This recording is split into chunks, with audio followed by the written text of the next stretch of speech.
In this lesson, we're going to look at solving polynomial equations. Now, a polynomial equation is made by setting two polynomials equal to each other. The general form is where one side is equal to 0. And we'll talk about the degree of a polynomial is the highest degree of any term. So if we want to look at that idea, then if we had the equation 2x plus 5 equals 7. This would be a polynomial equation. This side is a polynomial, is two terms, or a binomial, and this is a polynomial of one term, or a constant, or monomial. And so we have polynomial equation where it's set equal to each other. Now, as far as the degree of this polynomial, we find the degree by adding the exponents of the variables. So in this term, our exponent is 1. So the degree of this first term is 1. Now a degree of a constant is always 0. So the degree of this term is 0, the degree of this term is 0. So we have 1, 0, 0. The highest one is 1. So this is of a first degree. And we call it linear. Our linear equations are to the first degree. If we had the equation 4x squared plus 3x equals 5. This again is a polynomial equation. And if we talk about the degree, this term has a degree of 2. This has a degree of 1. And then our constant again has a degree of 0. So this would be a second degree. And we call that a quadratic.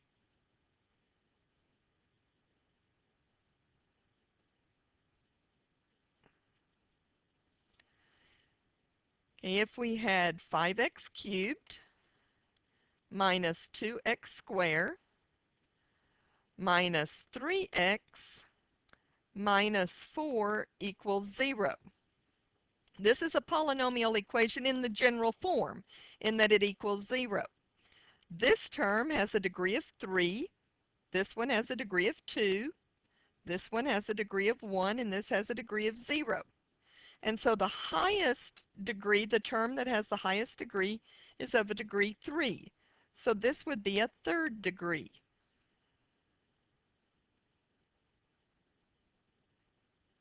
And we call it a cubic. Now if we had a fourth degree equation, we don't have a special name for that. It's just a polynomial of the fourth degree. But for first degree, we call them linear, second degree quadratic, and third degree we call cubic. Now, what we're going to do is look at how we go about solving some of these, and we can do it in several different ways. One of the ways that we can do is by factoring. So if we have 4x to the fourth equals 12x squared. Our first step is to get this into the general form. Anytime you want to factor, it has to equal 0. So we will subtract 12x squared from both sides, and we'll have 4x to the fourth minus 12x squared equals 0. Then we want to see if we can factor. Well, for 4 and 12, our common factor is 4. We have an x in each term, and we factor out the lower exponent, which is x squared. 4x squared times x squared would be 4x to the fourth. 4x squared minus times negative 3 would be negative 3x squared. We set each factor equal to 0. So we have x squared equals 0, or x equals 0.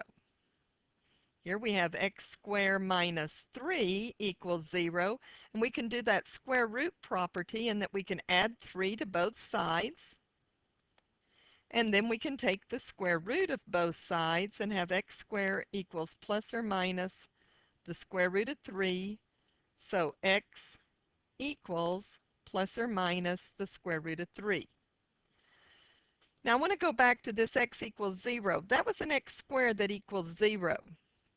And so that means that x equals 0 is an answer 2 times, because we could have written that as x times x equals 0, so x equals 0 or x equals 0.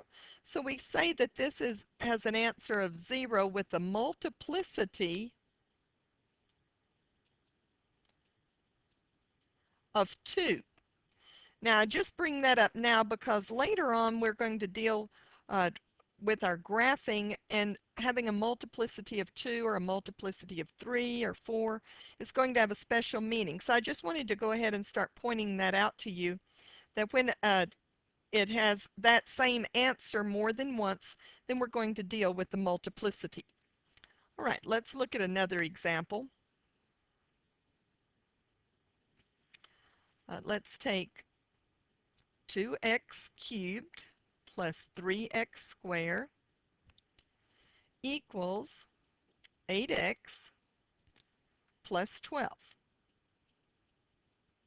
Now here we have a third degree equation, or cubic, and we want to solve it, if possible, by factoring. If you can solve it by factoring, that's usually the easiest way. So our first step is to get it into the general form. So we're going to need to subtract 8x, and we're going to need to subtract 12. And we'll do that from both sides. Now we'll combine any like terms, and so what we have is our equation is 2x cubed plus 3x squared minus 8x minus 12 equals 0. Well, we have 4 terms, so we're going to factor by grouping. In this first group, we can factor out an x squared. And we'll have 2x plus 3 minus, in this next group, we could factor out a 4 and have 2x plus 3. Because we factored out a negative 4, our sign changed. Negative 4 times positive 3 is negative 12. So we have 2x plus 3 times x squared minus 4. Now, we're going to set this factor equal to 0. So 2x plus 3, and I'm going to go ahead and solve. We'll subtract 3 and divide by 2. So x is negative 3 halves. For this other term, we have a choice. We can use that square root property, where we say x squared minus 4 equals 0, add 4 to both sides, and then take the square root of both sides. And it works out real nicely. We have to remember the plus or minus, though. And sometimes that's the tricky part. So x equals plus or minus 2. Now, the other way we could have done that is that's the difference of squares. So we could have factored it to be x minus 2 times x plus 2, and then set each factor equal to 0. So we can take our polynomial equations and solve them by factoring, using all those same steps that we already looked at. The next thing that we want to look at is solving by dealing with radicals. When we start dealing with radicals, we have to do things just a little bit differently. So we're going to go through some steps that will help us as we begin solving a radical equation. And a radical equation is simply an equation that has a radical, that has the variable underneath the radical. And we're not talking about a number under the radical. We're talking about an equation that has a variable under the radical. So if we have an equation like the square root of x plus 2 equals 6, this would be a radical equation. Now if we had the equation x times the square root of 3 equals 7, that would not really be called a radical equation because the variable is not under the radical. We would solve this just like a regular equation, divide both sides by the square root of 3. So this is the type of equation we're talking about, where the variable's underneath the radical. So the first thing that we want to do is to isolate the radical on one side. As an example up here, our radical term is on one side of the equation. There's nothing else over here. We're not adding or subtracting or multiplying by anything. The second thing we want to do is to raise both sides of the equation to the nth power to eliminate the nth root. It's supposed to be the word 2 there. So to eliminate the nth root. Now what this means to the nth power to eliminate the nth root.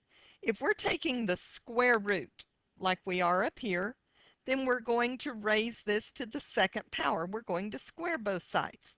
If we were taking the cube root, we would cube both sides. If we're taking the fifth root, then we would raise both sides to the fifth power. So you raise it to the same power as the root you're taking, as what your index is. Then we're going to solve. Sometimes when we go to solve, there still remains a radical. If there is still a radical with a variable underneath it, then you go through and you repeat this whole process. You isolate the radical on one side, raise both sides of the equation to the nth power to eliminate the nth root. And then the last thing is check. And not only check, but check, check. Because it's very important. There's times that when we've squared a number, if you remember, we introduce an extra root. If we were talking about 36, well, we don't know if we're talking about 6 squared or negative 6 squared. And when we go back and start solving, then it may make a difference. So it's very important to check to make sure that we don't introduce any extraneous solutions. So let's look at one. Let's start out with the square root of x plus 3 plus 3 equals x. Now, in this case, as we're starting to solve this, we have a variable under the radical.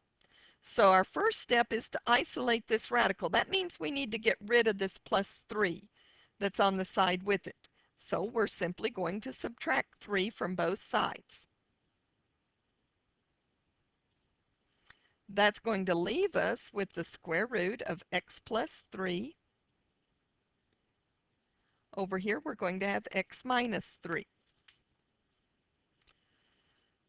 Now, we've got our radical by itself, so we're going to raise both sides to the same power as the root we're taking.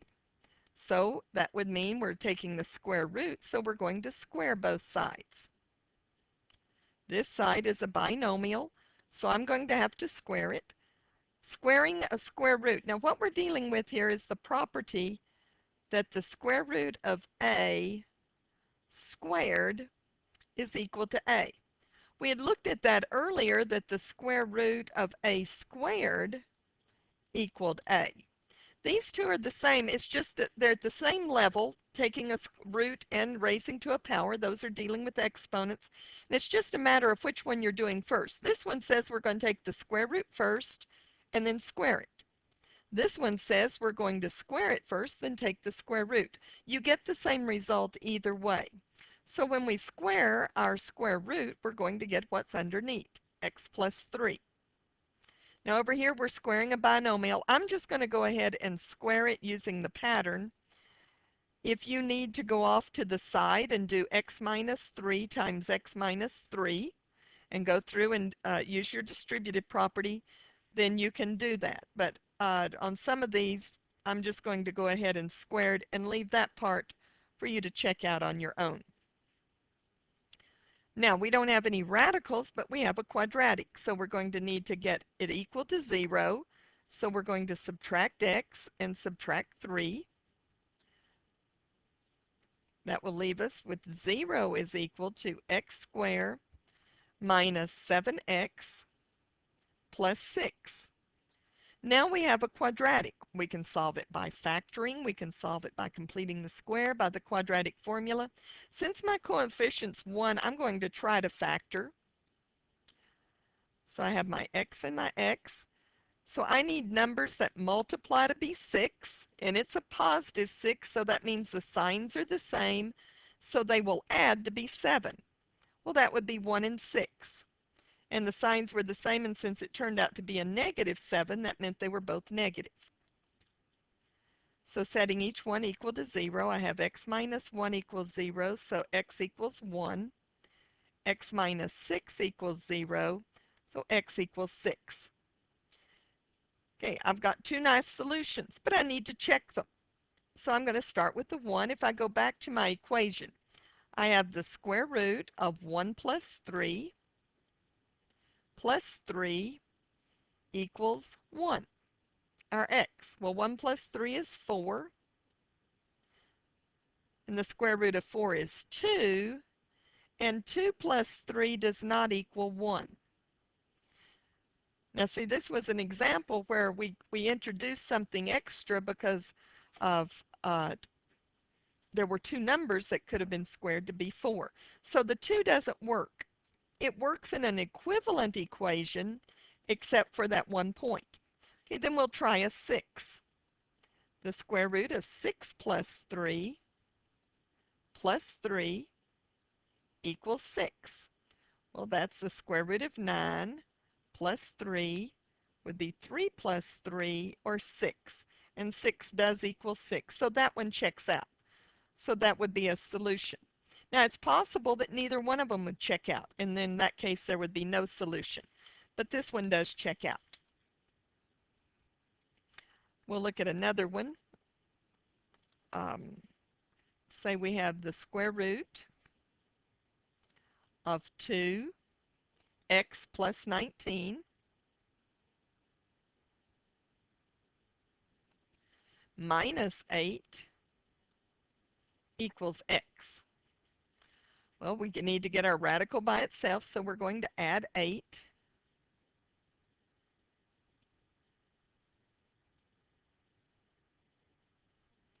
Which will give us x plus 8. Then we're going to square both sides.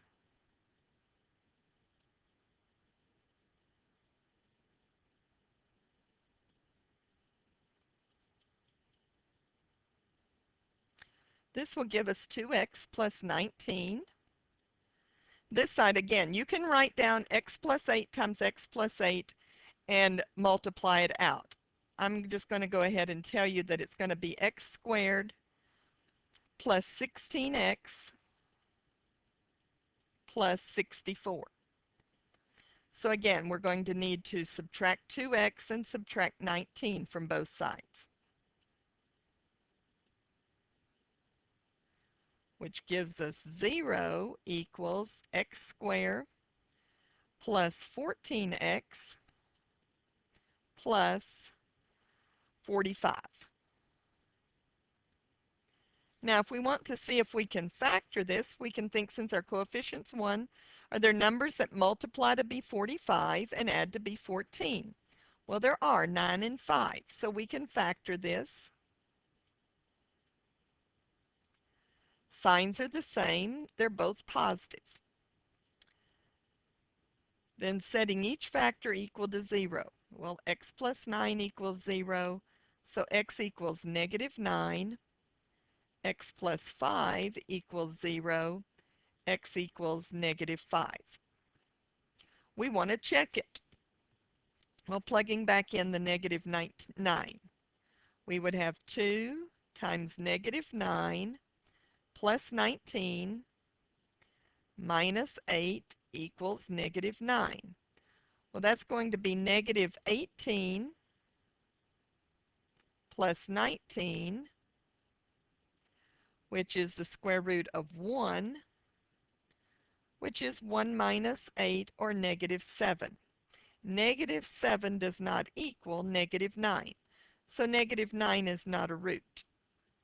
If we check the negative 5, we have the square root of 2 times negative 5 plus 19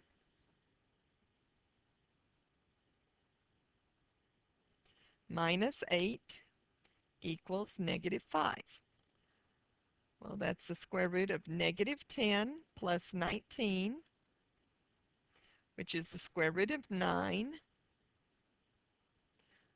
Square root of 9 is 3, and 3 minus 8 is negative 5. Negative 5 does equal negative 5. So that one checks out. So x equals negative 5 is our root, or our solution. Now, as mentioned in the step number 3, I said that sometimes it may be that you still have a radical when you get done. And when you do, you need to do the process again. Well, let's look at one where that happens. We have the square root of x plus 5 minus the square root of x minus 3 equals 2. Okay, we have the radical on this side, but it's not alone. It has another radical with it. So you have to isolate one of the radicals. We don't want to square this side where there's two radicals. So we're going to add the square root of x minus 3 to both sides. We then get the square root of x plus 5 equals. Now I'm going to put that x minus 3, the square root of that first. It just works out a little bit nicer, and especially if that had been a negative 2. But our commutative property says we can do that. If we square both sides then,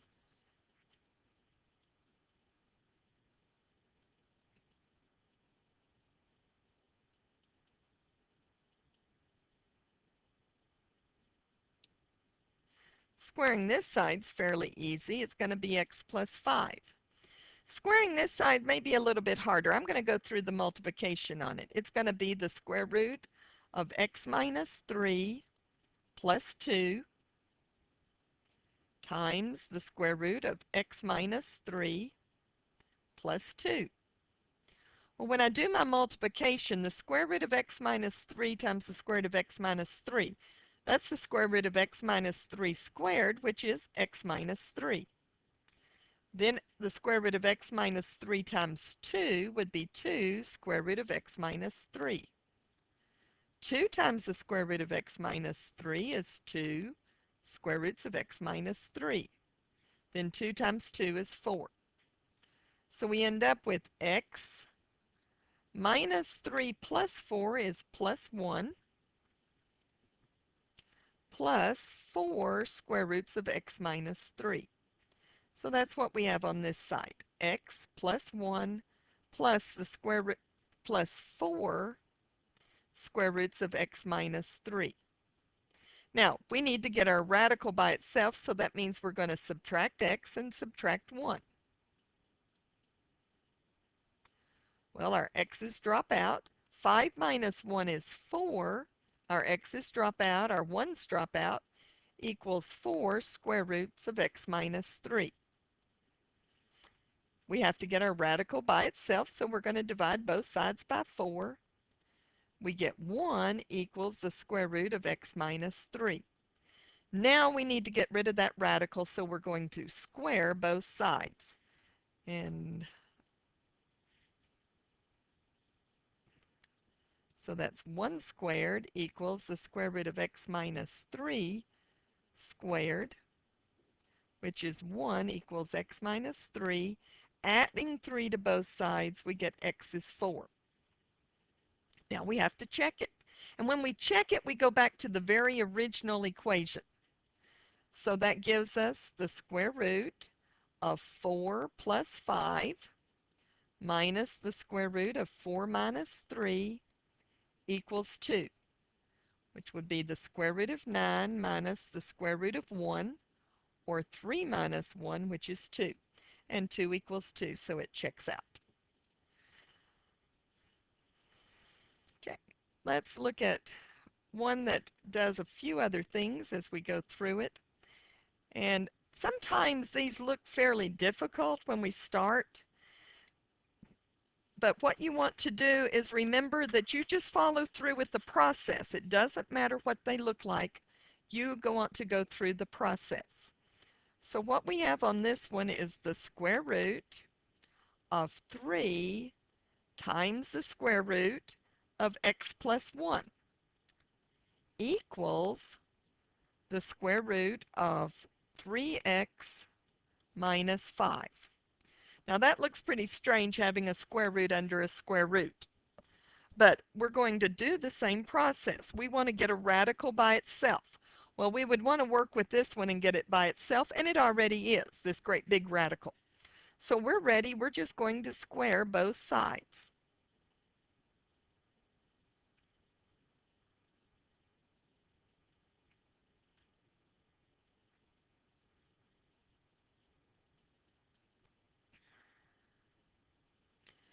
That gives us what's underneath, which is 3 square roots of x plus 1. Well, that wasn't too bad. This side gives us 3x minus 5. Okay, now we still have a radical, so we want to isolate it, which means we've got to get rid of this 3 times. So we will divide both sides by 3, which gives us the square root of x plus 1. Now over here you have a choice, and we've talked about this before. You can distribute that 3, and we would end up with x minus 5/3. Or you can leave it in the way that it is. Since our next step is going to be to square both sides, I'm going to leave it in the form that it's in. That's going to be a little bit easier for me to square and take care of than if I multiplied it out. So let's square both sides, and we would end up with x plus 1. Now when we square a fraction, you square the numerator, and you make it write down the 3x minus 5 times 3x minus 5 and multiply it out. What you're going to get is 9x squared minus 30x plus 25.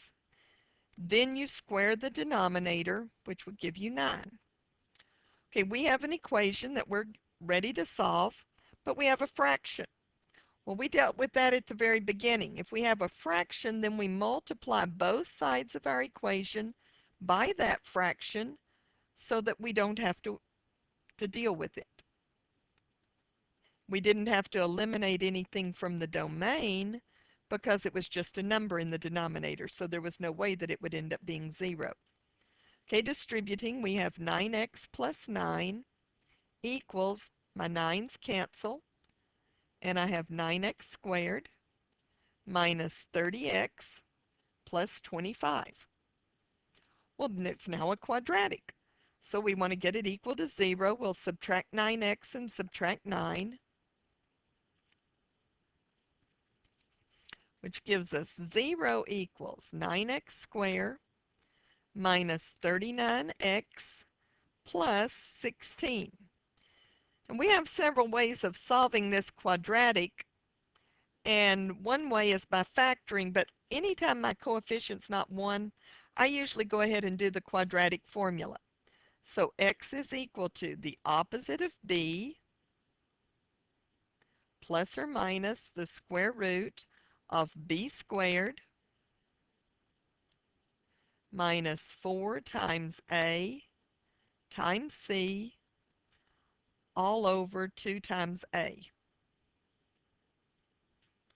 That gives me 39 plus or minus.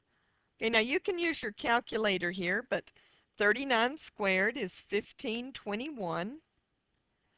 And then it's going to be minus 4 times 9 is 36 times 16 is 576 over 18, which is 39 plus or minus the square root of 945.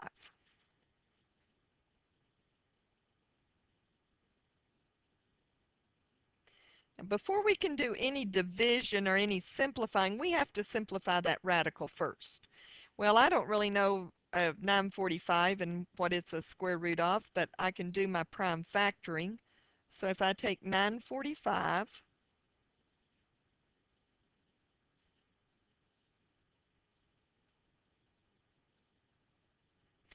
well, it ends in 5, so I know I can divide it by 5. And so 5 goes in there 189 times, 189.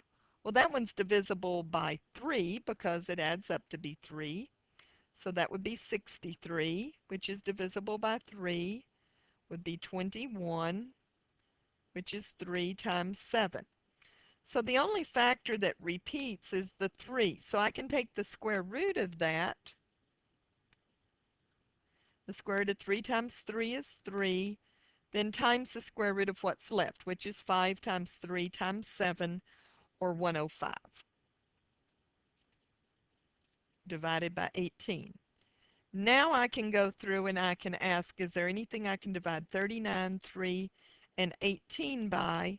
And they're all divisible by 3, which gives me 13 plus or minus the square root of 105 divided by 6. Now I'm going to leave that one for y'all to check. I'm not going to take the time at this point to plug it back in to do the checking, but you could easily do that if you wanted to. Okay, we've got several more that we want to look at, and I'm going to go ahead and put those in lesson 2, or part 2 of this lesson, so that it doesn't get quite as long.